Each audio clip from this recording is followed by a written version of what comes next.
খুব সম্ভবত প্রাণী কল্যাণ আইন 2019, বন্য প্রাণী সংরক্ষণ ও নিরাপত্তা আইন, জীব বৈচিত্র্য রক্ষা আইন, পরিবেশ উন্নয়ন আইন, পরিবেশ সংরক্ষণ আইন, জলবায়ু পরিবর্তন ট্রাস্ট আইন সংশ্লিষ্ট বিষয়ে দেশের অনেকগুলো আইন রয়েছে। আহ, ইনশাল্লাহ জনগণের রায় বিএনপি রাষ্ট্র পরিচালনার সুযোগ পেলে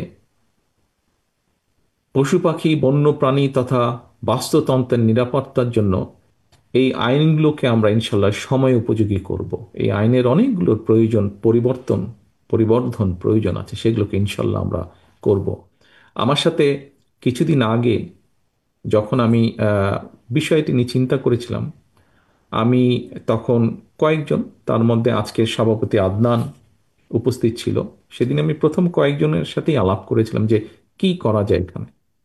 সেদিন আমি আদনানকে বলেছিলাম যে এই বিষয়গুলোতে আপনারা দয়া করে কাজ করুন এবং আমাদেরকে বলুন যে আমাদের সুযোগ হলে ইনশাল্লাহ আমরা কি কি কাজ করতে পারি। আমি নিশ্চয়ই আমি আম কোয়াইট শিওর যে নিশ্চয়ই ওনারা আজকে যারা এই বিষয়ে এখানে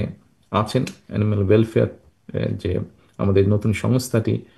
তার যারা নেতৃবৃন্দ আছেন, নিশ্চয়ই এই বিষয়টি নিয়ে তারা কাজ করছেন। সম্মানিত উপস্থিতিবৃন্দ, জীব বৈচিত্র্য রক্ষা, বন্য প্রাণীর নিরাপত্তা বিধানের ক্ষেত্রে আইন, যেটি যেটি বোধহয় খুব সম্ভব এটিও আলোচনা হয়ে গিয়েছে, এখানে একজন বক্তা বলেছেন আইন কিংবা বিধি বিধানের চেয়েও কিন্তু আপনার আমার আমাদের সকলের অর্থাৎ প্রত্যেকটা নাগরিকের সচেতনতা অর্থাৎ কনসাসনেসটা, আমাদের যেটা কনসার্ন করা, কনসাস করা মানুষকে, এটা কিন্তু সবচেয়ে বেশি জরুরি। আমাদের প্রত্যেকের এই উপলব্ধিটা আসতে হবে, মনের ভেতরে উপলব্ধিটা থাকতে হবে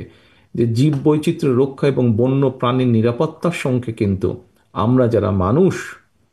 মানব সমাজ, আমাদের নিরাপত্তাও কিন্তু জড়িত, আমাদের অনেক বিষয়ে জড়িত।